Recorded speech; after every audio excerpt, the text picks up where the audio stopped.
And that's where babies come from. Huh. Hey, we should film a top 3 tips video from the Pete Maina trip. YouTube loves that sort of thing.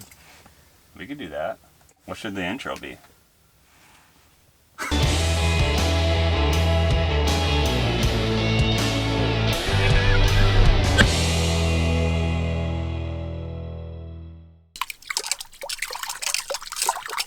What do you think the first tip should be? Do you know how to figure 8?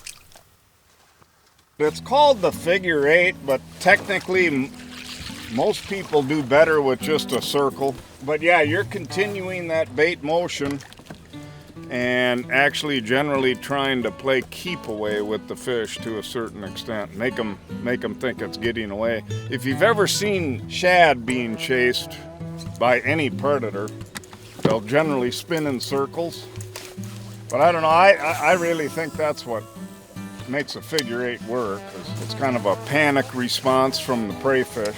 And the old muskie, who figured he's got all day to catch it and eat it, decides, well, maybe I better grab it now because it knows I'm here and it's trying to get away. So sometimes you can tell the fish is red hot just by watching them come in, but a lot of cases they'll come in and they'll look pretty lazy.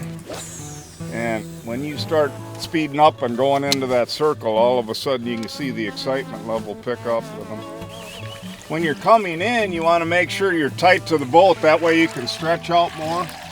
But I mean, this is, if I got a fish coming, this is going to be the deal. And then I may go deeper, stretch out, you know, if you're doing the 8 thing.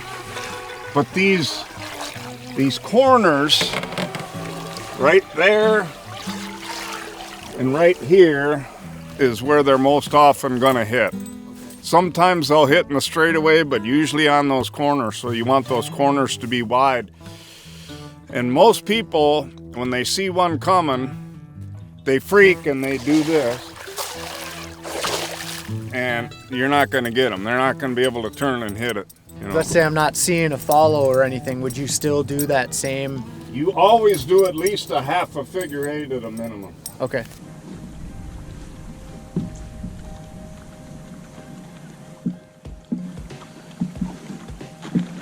Ooh, that's a muskie. Come on. Is that still there? See him? Hey. Alex is just zero reaction. Oh, he just took a swipe. Yeah, keep it going, keep it going. Keep it going. Oh, I said it again.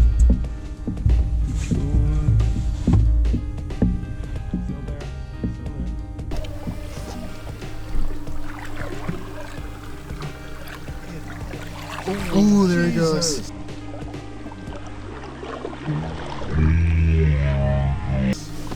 Keep it going just in case. I think that was his last chance. Dang, that was a pretty nice one. It sounded good when it went after the top water. Did you even notice it, Alex? No, I like took a glance over here for a second and then I looked over and... Didn't you hear that swoosh? I heard the swoosh. I heard the swoosh too.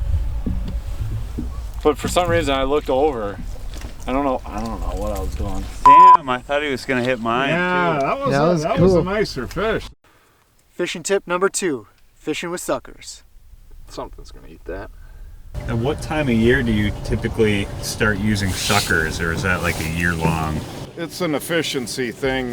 Generally cooler water, the suckers stay alive better. You don't have to worry about them getting in the weeds as much because you're a little bit further off the weeds. So basically, first cold front that hits when I'm mid-60s or below. So basically, and then into the fall. I don't use them at all in the summer. They will bite them. They die in the hot water. You're stuck in the weeds all the time. It's just an efficiency thing. Rubber band system through the nostrils, bait needle here, rubber band to the snap, and then we attach the stingers to that. It always looks a little weird, but because they tend to shake like that, it's kind of good to try and get control of them. Remove the bait needle, attach the stinger systems. And they'll generally attack these suckers right behind the head where they can crush them and kill them. So I place one stinger kind of midway and then one further back. When you set the hook, the rubber band breaks, and then you're pulling those hook systems free from the sucker and into the fish. Probably about 8 feet is what I'll run it, but our average depth will be about 14. You want to make sure the fish is moving away from you when you set. Okay. So your odds go up at least by 50% with that. And I found that that's a real effective way.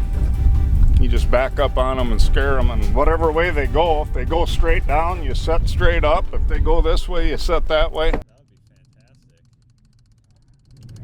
You're open to that. Yeah, we got one. Crank this in. Here, John, you want to get... Oh. Which one of you guys is setting the hook? You got to John, set the hook like a bastard.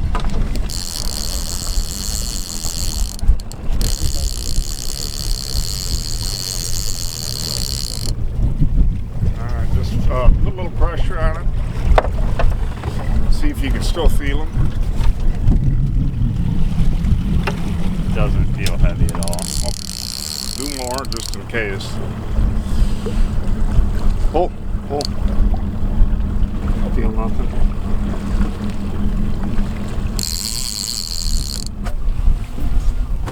Could have been weeds. On there?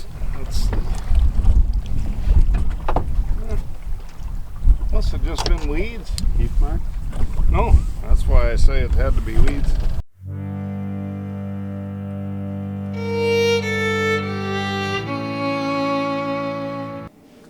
Alex. What's tip number 3?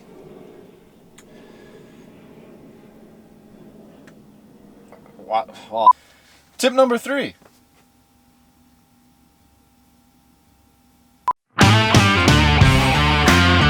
You know, at the end of the day, there's a ton of different factors that can make you more effective, but it's really the health of the fishery. You can't catch stuff that isn't there, so it really depends a lot on where you're fishing as well.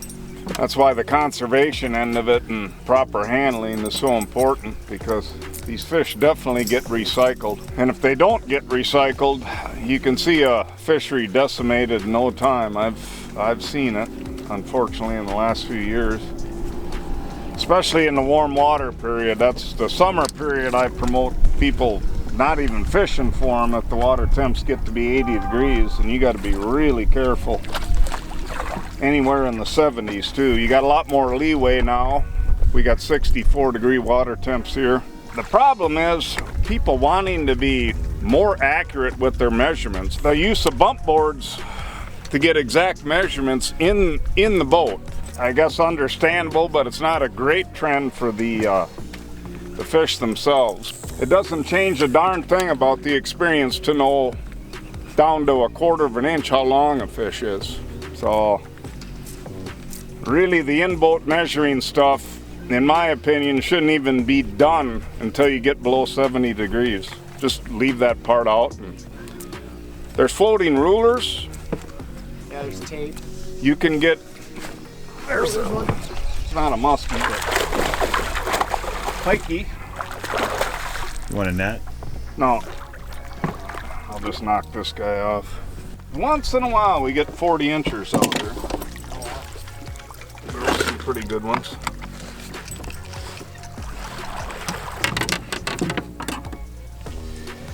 Funny thing about pike is they always get every hook. Oh, yeah. See ya. Hey, thanks for watching our video. Click subscribe to see what else we're up to.